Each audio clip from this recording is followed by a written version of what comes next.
Hello, this is Jerry Brewer of EBHI Hitting Instruction. Today I want to discuss drill number 2. Drill number 2, we focus on the stride. The stride is a very important piece of the swing. The stride is the swing. If hitters do not finish the stride in a proper position with some power starting to be ready to put into the bat, it's just not going to work out. You can imagine it's the very first piece of the swing, so if you do it improperly, the rest of it's just not going to work out so well. You're going to be recovering as opposed to generating power.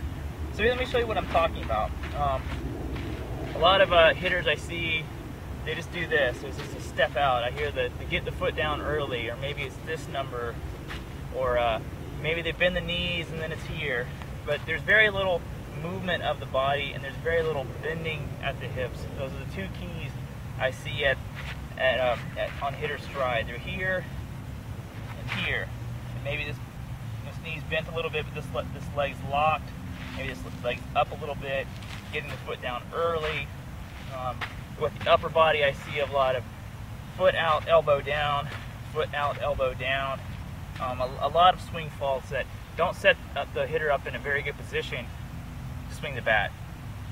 So what we want to do on this drill has 4 progressions. I'm going to talk about the first 3 today. The 4th is an advanced move, we'll say for another day. But we want to get into a very good position at the end of the stride to continue the movement of the swing. So the first progression of this drill is just to learn to get into this position where we want to be at toe touch. At toe touch, I want my hips to be bent, my knees to be bent, and my elbow up in a very strong position, ready to hit. You can see this is much better than this, or this, where hitters just do this number, or maybe do this number where the bat's behind their head. We want to get them in a very strong position. So what do we have them do? So this is the first progression. Learn to get into this power position and move out. You're going to hear me say it 1,000 times.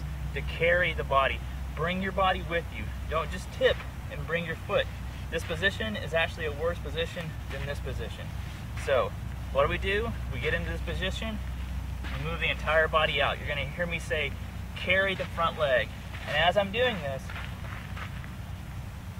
I'm lowering my center. I'm bending at the hips. So now I'm in a pretty good position. So that's the first progression.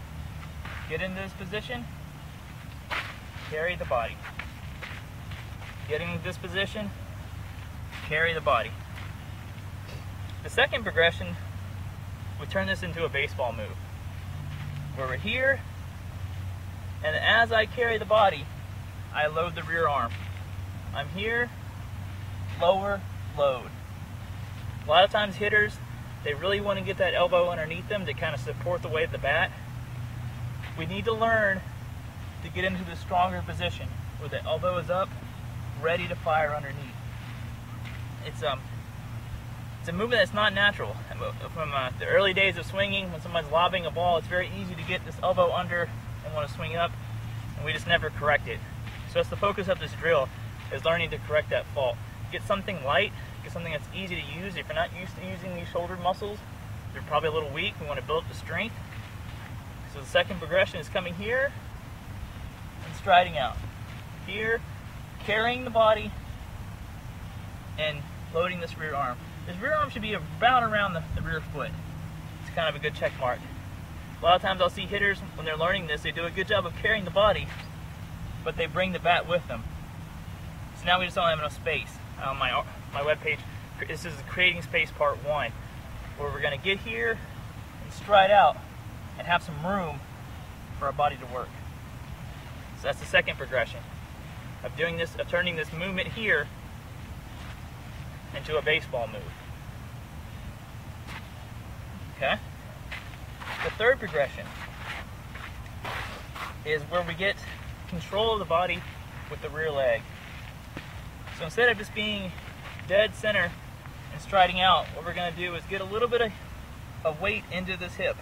You're going to feel the pressure build up on the back side of your foot. So sitting into this hip, it's the same movement as this, just with a little bit of twist.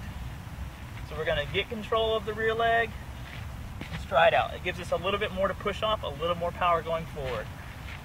So gaining control, striding out. Gaining control, striding out. Gaining control, striding out. And as hitters do this, I encourage them to try this lots of different ways. And you'll see hitters do this movement in a variety of ways. Some do it statically. Matt Kemp, he's starting right here. And then he moves out. Buster Posey, he does it with a high leg kick. He's gaining control of the rear leg with a high leg kick. You'll see other hitters, Josh Reddick, Troy Tulowitzki, Prince Fielder, coming here with a toe touch. That's what they're doing. They're gaining control of the stride with this rear leg. From here, move out and load the rear leg. Gain control of the body with the rear leg, move out. So those are the three progressions. The fourth progression is a little more advanced. We add a little bit of rotation to it to get a little more power built up. So practice these drills. Again, we want to land a toe touch in a very strong position where both my legs are able to generate power. Very, very important. If you don't land in a good position at toe touch, your swing is just not going to be the most powerful. If we get into a position where the muscles are activated and ready to fire, we can generate a lot of power into the bat swing. Okay, drill number 2. Work on this, work on this, work on this.